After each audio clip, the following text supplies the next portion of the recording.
Rompendo em Fé. Um dos textos mais importantes que padecia a vida de todo ser humano. Há uma relação no seu retorno, mas Começa agora o programa que veio para abençoar a família brasileira. Produzido pela Igreja Batista Lírio dos Vales, Ministério Costa Azul. Rompendo em Fé.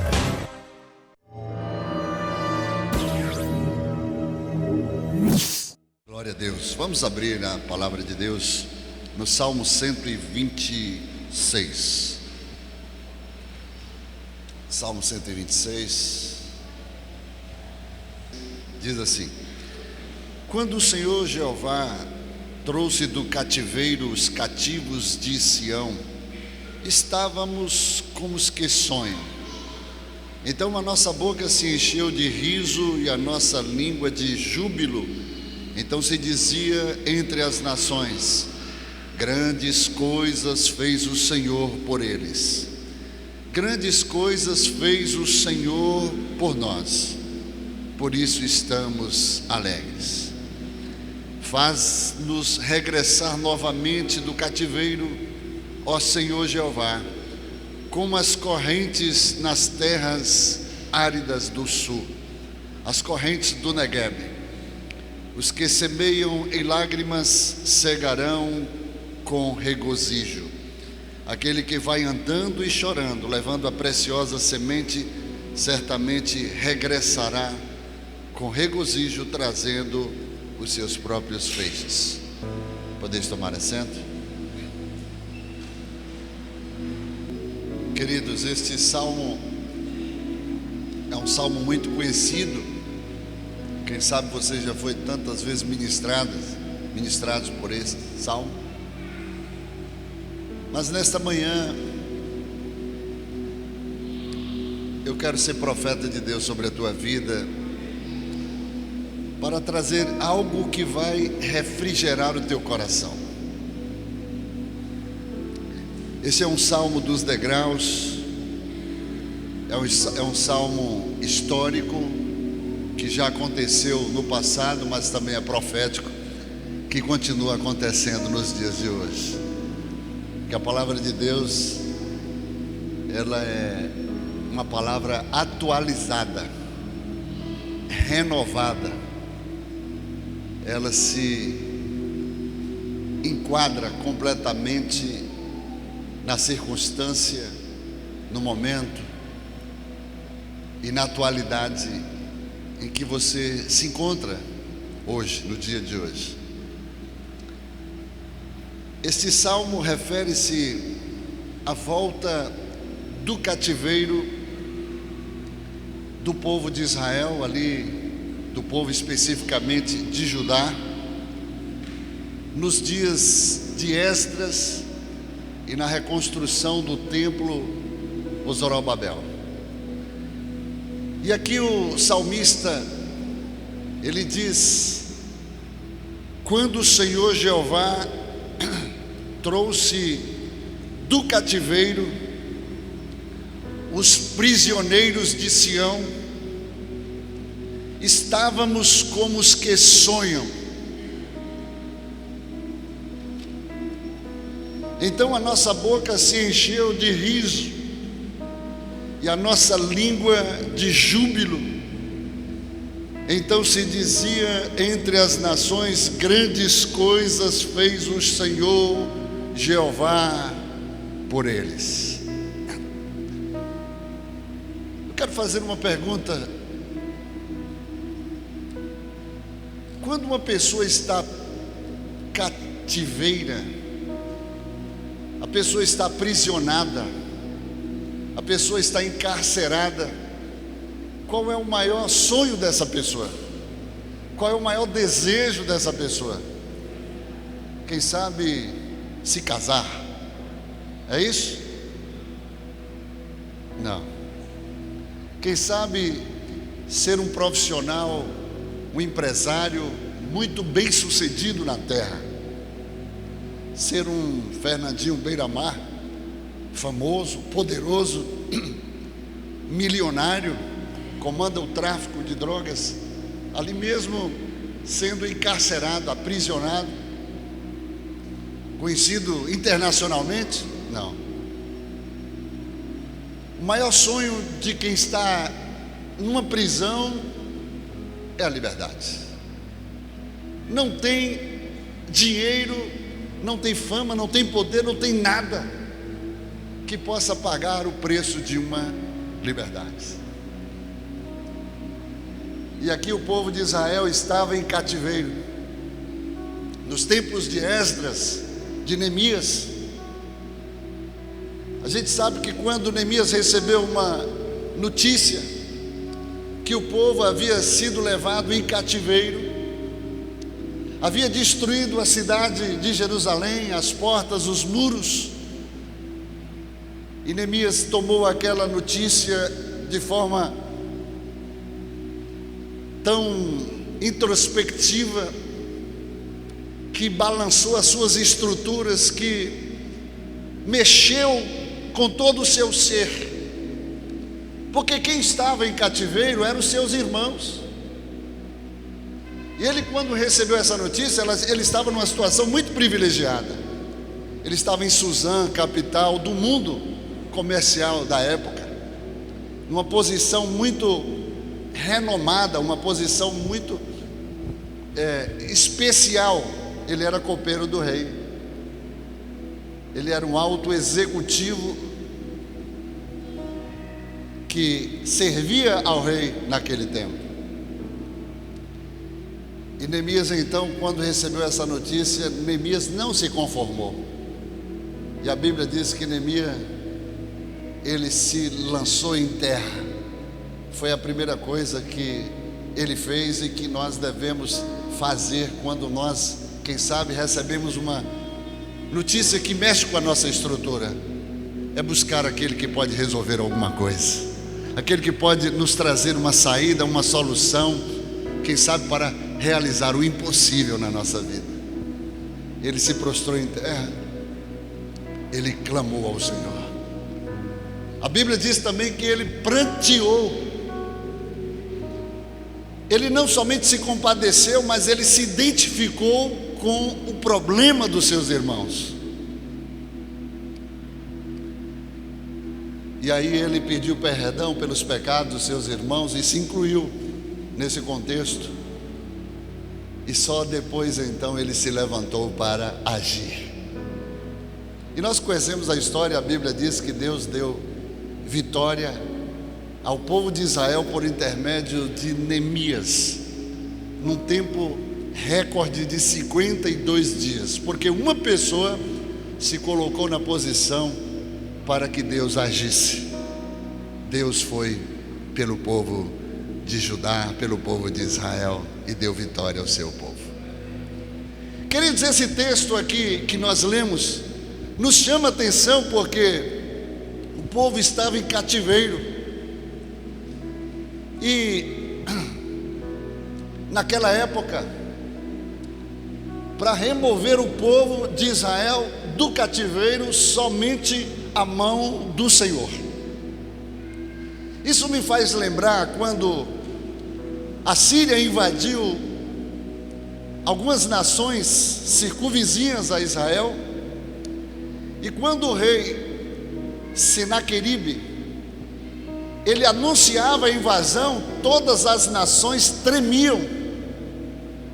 Todas as nações ficavam estarrecidas, porque Senaqueribe era um rei que, quando chegava, fazia estrondos, e todo mundo tremia nas bases. E Senaqueribe começou a invadir terras, nações, e aí chegou até Israel e mandou um recado para o rei Ezequias, que nem mesmo o seu Deus, o Deus de Israel, o Deus de Ezequias, livraria Senaqueribe das suas mãos. E aí, quando Ezequias recebeu a carta, e ele chegou no templo para ler a carta, ele foi sábio.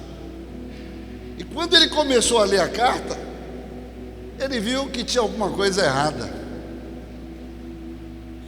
A carta estava com o endereço errado, porque a carta não era para Ezequias, a carta era para o Deus de Ezequias.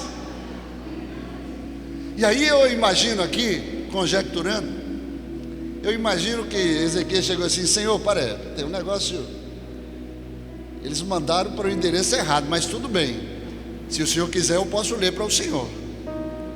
Ele está dizendo aqui que nem o Deus de Israel, o Deus de Ezequias, livraria o seu povo das suas mãos.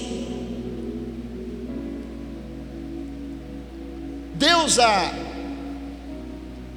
tomar consciência do que estava no coração de Senaqueribe, Deus então resolveu dar uma lição em Senaqueribe. E a Bíblia fala, queridos, que Deus só mandou um anjo naquele dia, um anjo, e feriu 185 mil soldados do exército da Síria. 185, 175 mil soldados. Em uma só ação do anjo, Deus destruiu esse povo todo. E aí agora pega Senaqueribe com um anzol. Pegou um anzol, que o nariz dele era muito empinado. Aí Deus pegou, lançou o anzol, pegou ele com um anzol e levou para a casa dos seus familiares. E lá Deus não precisou fazer nada. Os seus próprios familiares deram cabo à vida de Senaqueribe. Isso me faz lembrar, queridos, que quando esse povo estava em cativeiro, as nações circunvizinhas começaram a exclamar, dizendo: grandes coisas fez o Senhor por eles. E aí o povo então pega essa palavra e diz: grandes coisas fez o Senhor por nós, por isso estamos alegres. Existem coisas na nossa vida, queridos, que somente a mão do Senhor para poder fazer a diferença. Somente a mão do Senhor para nos resgatar, para nos tirar de um lugar que aos nossos olhos humanos jamais sairíamos daquele lugar. Quem sabe eu estou falando nesta manhã para alguém que está vivendo um cativeiro, uma prisão, se sente aprisionado com a sua própria vida espiritual. O diabo tem várias formas de nos aprisionar. O diabo tem uma arma que nós negligenciamos muito. É uma arma sutil, é uma arma que muitas vezes as pessoas não têm ideia e também não dão muita ênfase e deixa ele trabalhar assim desapercebidamente. Sabe que arma é?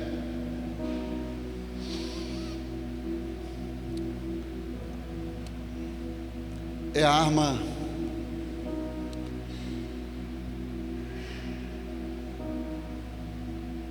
que anestesia as pessoas, que paralisa as pessoas, que deixa as pessoas sem vontade de reagir, sem vontade de se levantar. Sabe que arma é essa? Desânimo. Quantas pessoas são desanimadas? Talvez está num projeto tão cheio de sonhos, projeto em que você está há muito tempo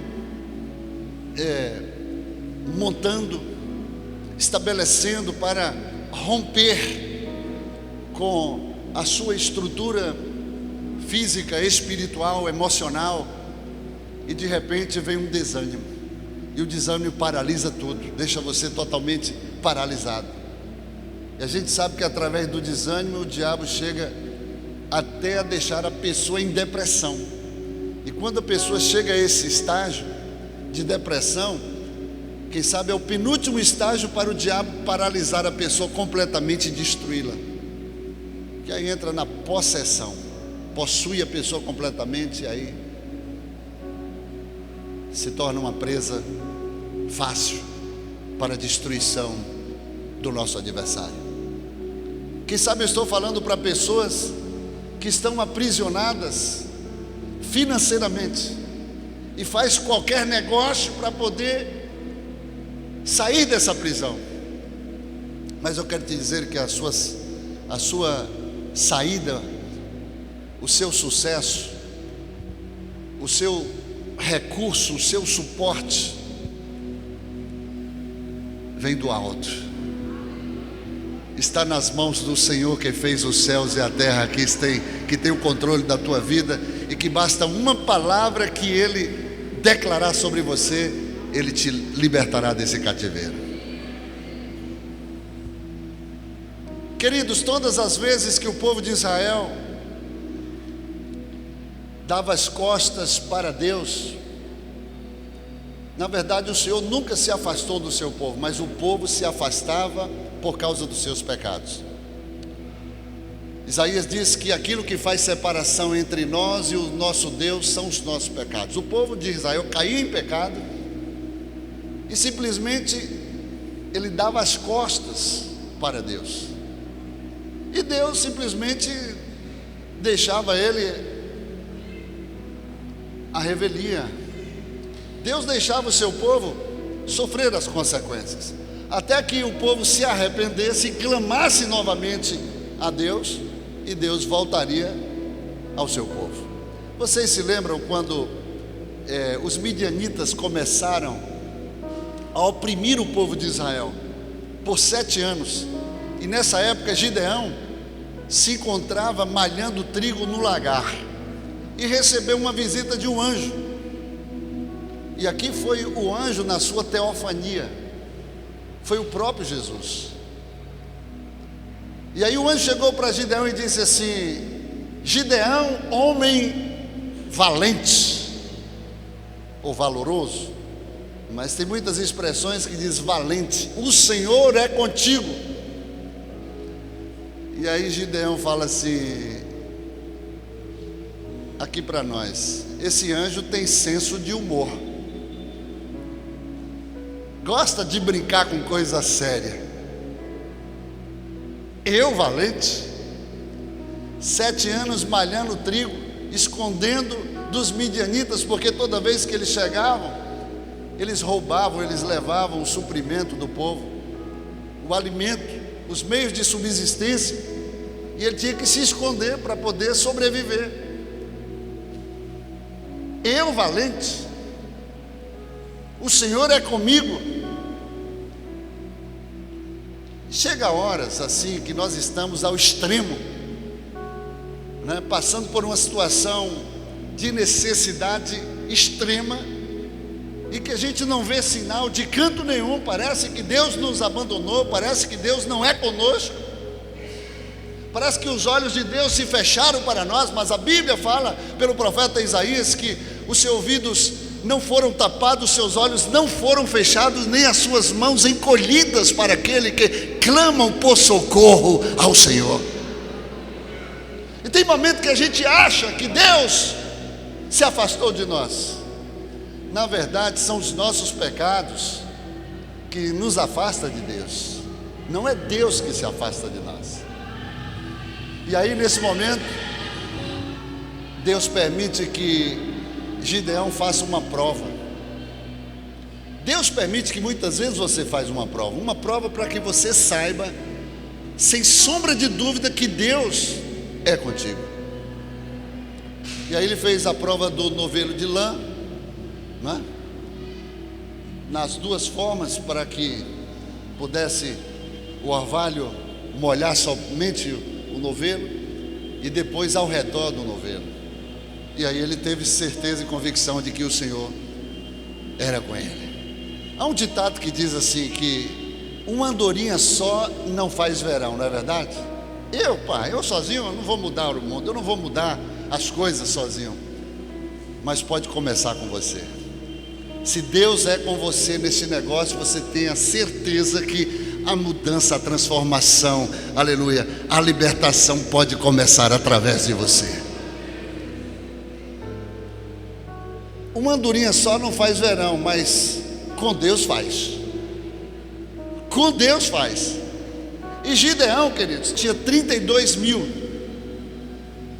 contra um exército de 130 mil. E aí Deus fez o processo de seleção, e no primeiro teste foram reprovados 22 mil soldados que estaria junto com Gideão. E aí Deus falou assim: está muito ainda para eu operar, senão a glória pode ser dividida. Aí o segundo teste, foram embora mais 9.700, dos 10 mil ficaram 300. Dos 300, Deus ainda manifestou a forma dele trabalhar quando ele quer operar para envergonhar os seus inimigos, e para revelar para nós que quando ele está na nossa vida, quando ele está no nosso negócio, aleluia, Deus não precisa de somente uma pessoa para poder nos dar vitória. Sabe o que aconteceu? Dos 300, Deus deu uma estratégia, mandou cada um levar um cântaro, um vaso de barro, né? Uma tocha de fogo, uma tocha, e uma buzina, uma trombeta. Aí deu a estratégia para Gideão e disse: olha, na hora que eu der o comando com a trombeta, você vai pegar a tocha, colocar dentro do vaso e quebra o vaso, o resto deixa comigo. Ah, pastor, não entendi nada. Que estratégia é essa? Deus quer também nos revelar algo, que Deus gosta de usar vasos sem muito valor, vaso de barro. Quanto é que custa um vaso de barro? Você vai lá na feira de São Joaquim, você deve comprar lá por uns 10 reais. A Bíblia fala que na casa do Senhor tem muitos tipos de vasos: vasos de ouro, de cobre, de bronze, né? E até vasos de barro. Mas a excelência da riqueza desse vaso não está no seu exterior, ou não está no vaso, mas está no que está dentro do vaso. Existem até vasos, queridos, que servem apenas para ornamentação, né? Às vezes a gente vê algum vaso aqui, aí depois de algum tempo você vai olhar, ele só serve para estar decorando, ornamentando a casa, mas quando você olha dentro do vaso, está cheio de teia de aranha. O que eu aprendo aqui? Vaso que não é usado, às vezes está cheio de impurezas. E Deus, para usar um vaso, Deus tem que deixar o vaso na posição e na condição certa para ser usado por Deus. Como é que é isso, pastor? Deus tem que botar uma tocha, o fogo de Deus tem que entrar dentro do vaso para queimar todo o pecado, toda a impureza, para remover, para estar na posição para ser canal de Deus, para abençoar outros. E aí o que foi que Deus falou? Na hora que vocês forem entrar em ação, receber o toque da trombeta, que é o sinal de Deus, pega a tocha de fogo, coloca dentro do vaso e depois quebra o vaso. Deus usa vaso quebrado, vaso quebrantado, aleluia, compungido na sua presença, porque Ele jamais vai desprezar. Aleluia, a trombeta de Deus é o sinal de Deus, o fogo é o Espírito Santo que vai purificar os nossos pecados, e no quebrantamento do vaso, Deus agora vai confundir os nossos inimigos, e o próprio Deus vai destruí-los com o seu grande poder. Aleluia. E o povo, aleluia, exército que se voltou contra Gideão, foi totalmente destruído pela mão do Senhor. Você pode aplaudir Jesus por isso? Aleluia! O que o Senhor quer falar com tudo isso, pastor? Eu quero somente mostrar que quando Deus é contigo, irmão, ninguém pode impedir o agir de Deus. Isaías diz: antes que houvesse dia, eu sou, e não há quem possa fazer se escapar das minhas mãos, pois operando eu, quem impedirá? Ninguém pode impedir o agir de Deus. Eu vou melhorar para você. Você com Deus já é maioria. Você só precisa do aval de Deus. Você só precisa da mão de Deus. Se Deus é contigo, meu irmão, esquece o resto, deixa com Ele. Ele assume a paternidade desse problema, a solução. Ele vai agir ao teu favor, e nada pode impedir a mão do Senhor, aleluia, sobre a tua vida. Tem gente que está aprisionado com enfermidades, e a enfermidade está sufocando a pessoa, está dizendo: pronto, chegou o fim dos seus dias. Os médicos chegam assim: olha, só Deus. E o médico até profetiza, mas é Deus mesmo. É a mão de Deus que vai surpreender a todo mundo, para revelar que quando ninguém pode fazer nada, Ele faz. Quando, aleluia, chega ao fim do túnel, não vê nenhuma saída, nenhuma luz para sinalizar, Ele é a própria luz que se apresenta para mudar a nossa sorte e mudar, aleluia, a nossa trajetória. A Bíblia diz que as nações circunvizinhas começaram a dizer: que Deus é esse? Que Deus tremendo, que Deus que quando Ele fala, a terra treme e teme diante da sua presença. Que Deus é esse que quando Ele fala, Ele troveja sobre as águas. A voz dele é como o bradar de muitas águas, de trovões, de relâmpagos, e todos se calam, todos temem diante da sua presença. Que Deus é esse? Esse Deus fez coisas grandes sobre o seu povo.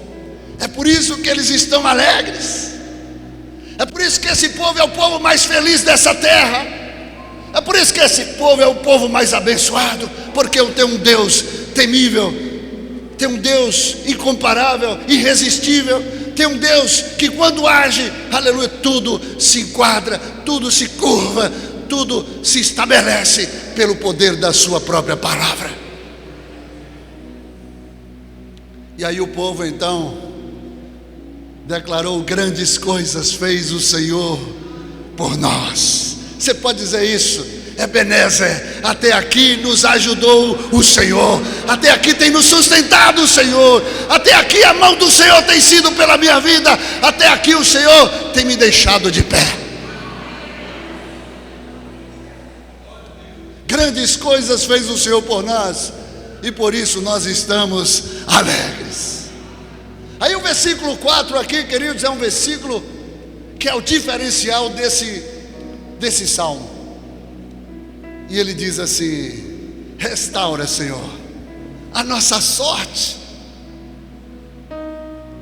como as correntes do Negueb.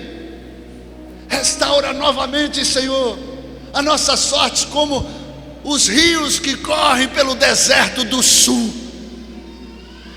E aqui a gente precisa abrir um parênteses para entender uma coisa interessante. Quantos já foram a Israel? Quantos conhecem a história de Israel? Você sabe que Israel é uma terra árida, é uma terra desértica. E tudo isso tem um significado e um sentido espiritual para nos revelar as grandezas de Deus. Mas especificamente no Negueb, a Bíblia relata que Abraão, na sua peregrinação, ele passou pelo Negueb. Depois eu desconheço, a Bíblia não fala, ou pelo menos eu não sei,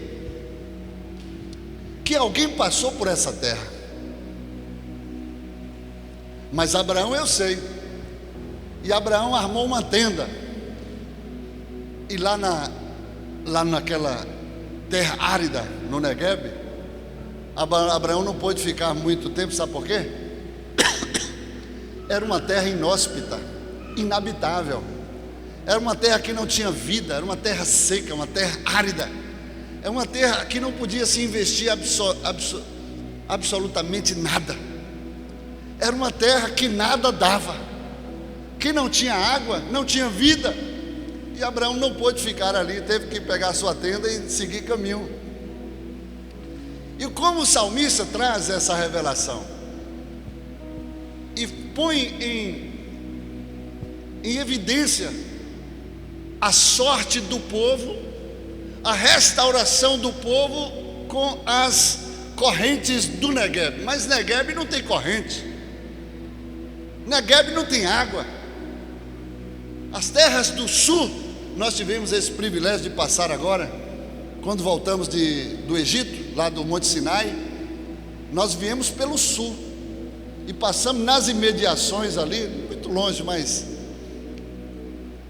um lugar chamado antigamente como Ezion-Geber, que era um lugar muito difícil de se chegar até lá. Salomão conseguiu chegar em Ezion-Geber, explorar a riqueza daquele lugar e ir até o fim. Nessa região do sul, ali em Ezion-Geber, existe o encontro de dois mares, o mar Mediterrâneo e o mar Vermelho. O mar Vermelho é uma coisa linda, é uma coisa que você para-se só para contemplar. Mas aquele momento que nós passamos ali marcou muito a minha vida, que me relembrou muitas histórias da Bíblia. E nós viajamos ali praticamente 4 a 5 horas da fronteira do Egito até Tel Aviv. Isso é muito para Israel, porque em 7 horas você cruza todo Israel. 7 horas de relógio você cruza todo Israel. Então nós viajamos do sul até praticamente lá a Tel Aviv. E a Bíblia fala, queridos, que você pode observar, não tem muita habitação para lá, para aquela terra. Não tem muita cidade para lá. Para você entender. Por que que a Bíblia ressalta o Negueb? Correntes do Negueb. Rios que correm, né, e fazem o seu curso natural no Negueb. O profeta Isaías fala muito sobre essas palavras proféticas. Isaías 35, no versículo 6 e 7, ele diz assim: e o coxo saltará como o gamo, e a língua do mudo cantará, porque as águas romperão no deserto e as correntes se arrebentarão no lugar ermo, e a terra árida se converterá em açudes e fluirão mananciais de águas da terra sedenta. Aleluia! Para falar a grandeza do que Deus faz nesses lugares áridos, nesses lugares desérticos, no ermo. Isaías 43 também, versículo 19, ele diz assim: eis que fareis uma coisa nova, e agora sairá a luz. Porventura vós não a conhecereis? Eis que farei um caminho no deserto e rios no ermo. Irmão, para fazer isso, só Deus. Aí o salmista agora pega e faz uma comparação, voltando, agora eu estou dando bem ênfase para você nunca mais esquecer. Ele faz uma comparação da sorte do seu povo, da restauração do seu povo, renovando os seus sonhos que foram sepultados com as correntes do sul ou as correntes torrenciais do Negueb. Pastor, o senhor está deixando a gente de água na boca. Mas o que é que o senhor quer falar com tudo isso? Queridos, o fato é que acontece um fenômeno sobrenatural no Negueb. E esse fenômeno nesta manhã, eu quero ser profeta de Deus, vai começar a mexer com a sua estrutura árida. estrutura seca, desértica, o seu sofrimento, a sua dor. Quem sabe você veio aqui hoje clamando por uma palavra que lhe tirasse desse deserto, dessa prisão, os seus sonhos que foram sepultados, que você nunca mais voltou a sorrir depois que começou a passar por essa circunstância. Eu quero ser profeta para te dizer que a partir de hoje os rios vão começar a fluir no seu deserto, na sua terra seca. Os seus sonhos vão ser, aleluia, retomados pelo Senhor, serão ressuscitados, e você voltará a sonhar os sonhos de Deus. O que de fato acontecia é que o Negueb, por ser uma região de montanhas e de terra seca, árida, as montanhas que vêm do Egito, ali do sul, do Sinai, quando era tempo de inverno, e geava, e via todo o gelo que impregnava naquelas rochas, e ali, durante aquele tempo de inverno, uma paisagem linda, aquelas rochas todas brancas, né? Bem impregnada de neve. E esse quadro se estabelecia por um bom tempo nas estações de Israel. Em algum momento do ano, não se sabe exatamente, mas esse gelo, essa neve que está impregnada nas montanhas, nas rochas, elas começam a degelar, elas começam a derreter, e de repente naquela terra seca, árida, de repente, do nada, sem que ninguém anuncie alguma coisa, de repente começa a descer torrentes de águas, cachoeiras de águas. Águas começam a fluir naquele lugar e começam a fazer o curso, o rio começa a nascer, aleluia, começa o curso das águas a encher açudes, a percorrer em rios, em forma de rios, e as águas começam a manifestar a grandeza de Deus com aquele fenômeno sobrenatural que as pessoas, quando olham, observam, ficam impactadas de como pode acontecer isso, de onde veio isso, quem fez isso. Foi a mão poderosa do Senhor quem fez todas estas coisas e continua fazendo até os dias de hoje. E aí ele compara: restaura novamente, Senhor, a nossa sorte, faz-nos voltar a sonhar de novo, Senhor, como as correntes do Negueb. Eles estavam dizendo: somente a mão do Senhor, somente esse fenômeno sobrenatural, aleluia, que a mão de Deus entra em ação ao nosso favor, que pode fazer, aleluia, o povo voltar a sonhar e restaurar a sorte do seu povo. Quem sabe nesta manhã eu estou falando para alguém que não consegue mais chorar. A sua terra está tão seca, tão árida, que não tem água nem para chorar, nem para se converter em lágrimas.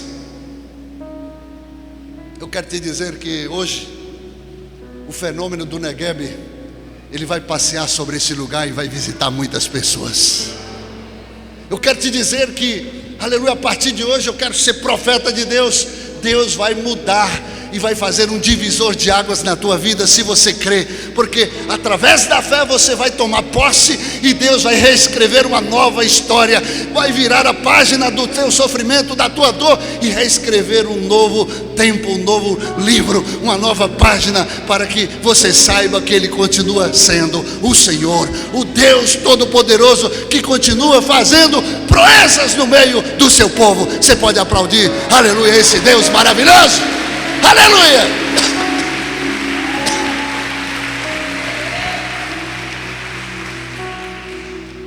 Quando Deus entra em ação, Ele troveja contra os seus inimigos. Quando Deus age, todo mundo tem que sair da frente. Aleluia! Ele é o teu amigo. Ele se revela na pessoa de Jesus Cristo como teu Senhor, como teu Salvador, como teu companheiro, como teu amigo. Na pessoa do Espírito Santo, Ele está aqui para te ajudar, para te fortalecer, para te tornar mais, aleluia, mais robusto espiritualmente, cingir os teus lombos para a peleja, para que você, em todas as suas batalhas, você seja mais do que vencedor. O nosso Deus continua o mesmo. Isaías diz no livro, capítulo 46, que Ele é o único Deus que anuncia o futuro quando você só está iniciando.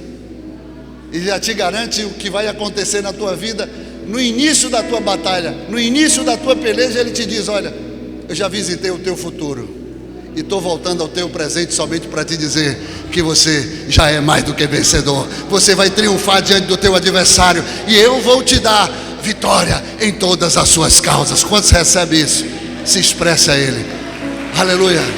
Comece a revelar o seu íntimo, o seu interior, porque o povo de Israel regozijou, se alegrou, porque o Senhor fez coisas grandes e por isso eles estavam alegres.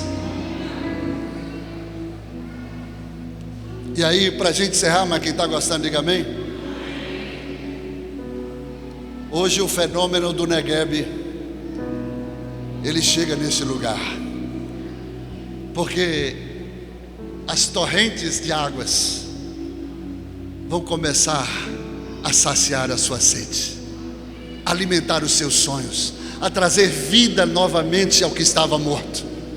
As torrentes de águas vivas vão começar a fazer você sonhar de novo, sonhar com a liberdade, saindo do cativeiro. Essa terra seca, árida, irmão, estava tão difícil, pastor, estava tão difícil de parar para ouvir a voz de Deus. Estava tão difícil de orar, tão difícil de ler a Bíblia, tão difícil, pastor, de voltar a sonhar, que eu não sabia mais o que fazer. Mas hoje o Senhor te traz um fenômeno que muda a tua história, um fenômeno que vai te dar um novo norte, um recomeço. O Senhor fecha uma página de sofrimento, o Senhor fecha uma página de dor e abre um caminho no ermo, um caminho que vai, aleluia, abrir um novo horizonte no seu deserto, para declarar que o Senhor ainda continua fazendo coisas novas na tua vida. E aí o salmista conclui dizendo: aquele que semeia com lágrimas cegarão com alegria. Todo o sofrimento que você tem passado, mas se você entende que você precisa semear, pode ter certeza que a semeadura é você quem decide, ela é opcional, mas a certeza e a convicção de que a colheita, ela é obrigatória, ela tem que acontecer na tua vida. É por isso que você tem semeado com tanta dor, tanto sofrimento, você tem acreditado, você tem tomado posse da sua vitória, dos sonhos que Deus te deu. Eu quero somente te dizer: continue sonhando, continue regando, continue mesmo em terra seca, derramando as últimas gotas de água que lhe resta para, aleluia, dar crescimento àquilo que Deus plantou dentro de você, porque certamente você vai cegar, vai ceifar aquilo que você semeou. E aí ele conclui dizendo: aquele que vai andando e chorando, mesmo com dor, mas não para de andar. Tem gente que para e desiste por causa do desânimo e acha que não tem mais jeito e que não vai chegar mais a lugar algum. Mas a Bíblia dá um comando: continue andando. Diga para o irmão que está do seu lado: não pare, continue crendo, continue regando, continue andando, Continue sonhando, porque aquele que plantou esta semente dentro de você é o mesmo que vai dar o crescimento e vai fazer você regozijar de alegria na colheita. Aquele que vai andando e chorando: está difícil, pastor, mas eu continuo andando. Eu vou chorar as lágrimas, aleluia, que estão sendo extraídas de onde mais não tem nem possibilidade, está tão seco, mas mesmo assim eu vou pegar essas lágrimas e regar como uma preciosa semente. Aleluia. Aquele que vai andando e chorando, certamente, a Bíblia diz, com certeza, certamente, ele vai regressar. Aquele que vai andando e chorando, levando a preciosa semente, certamente voltará, com certeza regressará, com regozijo. O que você entende por regozijo? Você vai voltar a gozar, a sorrir, a desfrutar. Regozijo, gozo é alegria, regozijo, voltar a se alegrar. Um dia você sorriu, um dia você se alegrou, um dia você, aleluia, até chorou de prazer, de alegria na presença de Deus. O Senhor está dizendo: hoje você vai voltar a se alegrar como você um dia se alegrou, como um dia você sonhou, porque essa preciosa semente, aleluia, ela dará o seu fruto, aleluia, com certeza na estação própria. E aí eu quero, para concluir, dizer para você que semear é uma arte. Diga para o irmão que está do seu lado, diz: semear é uma arte. Mas também não é somente a arte de semear. Semear é uma decisão. Ninguém é obrigado a semear. Amém? A Bíblia fala que você precisa devolver como ordem de Deus, no imperativo. Trazei, Malaquias diz, trazei, é imperativo. Não diz, se você quiser ou achar bem, você traga. Não, a Bíblia diz, trazei, imperativo, todos os dízimos. Agora a semente não. A semente Deus lhe dá a visão, o entendimento, o que a semente traz de volta sobre a tua vida. Muitos pregadores dizem que o dízimo mantém o que você tem, a oferta multiplica o que Deus te deu. O dízimo fecha a boca do devorador, fecha a boca do destruidor, mas a oferta, a semente, ela vai fazer multiplicar, prosperar, vai acrescentar naquilo que Deus colocou sobre a tua vida. Então semear é uma arte, mas também uma decisão.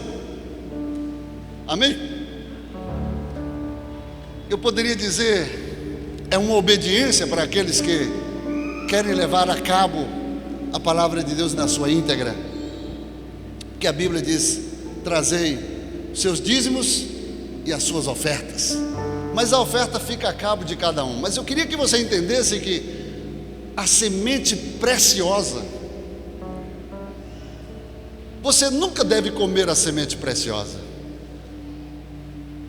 Às vezes você só tem a semente para se alimentar, mas você chora, você sofre, com muita dor você vai dizer assim, ó, eu estou sofrendo. Aquela viúva de Sarepta, quando o profeta chegou, eu só tenho uma semente preciosa aqui, meu profeta, para poder comer, ainda sobreviver essa última alimentação e depois morrer. É a semente preciosa. E o profeta falou, não coma, porque se você comer, você vai morrer, você não vai ter colheita nenhuma. Mas semeie a semente preciosa. Vai lá, faça primeiro para mim. Semeie no reino, na representação do reino. Semeie a última semente, a preciosa, e não vai te faltar mais sementes para você comer todos os dias da sua vida, até que o Senhor derrame o orvalho sobre a terra. Quantos compreendem isso?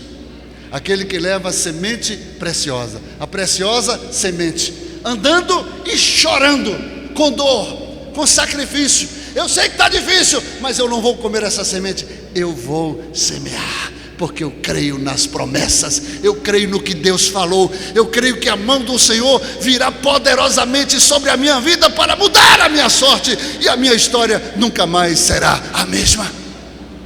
Aquele que leva a preciosa semente, andando e chorando. Aí o salmista conclui dizendo: com certeza, os céus disse, os céus declarou, que você vai voltar, trazendo a colheita consigo, trazendo os seus feixes, os seus molhos, com júbilo de alegria.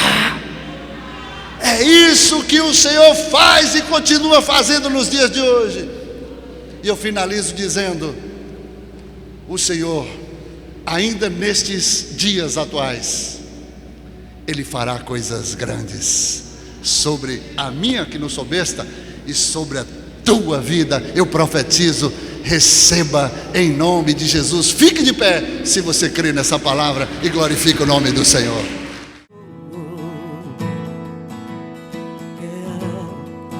Foi a minha decisão, Jesus amado,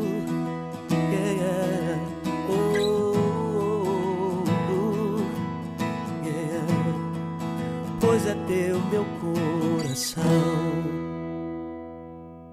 Produzido pela Igreja Batista Lírio dos Vales, Ministério Costa Azul, rompendo em fé.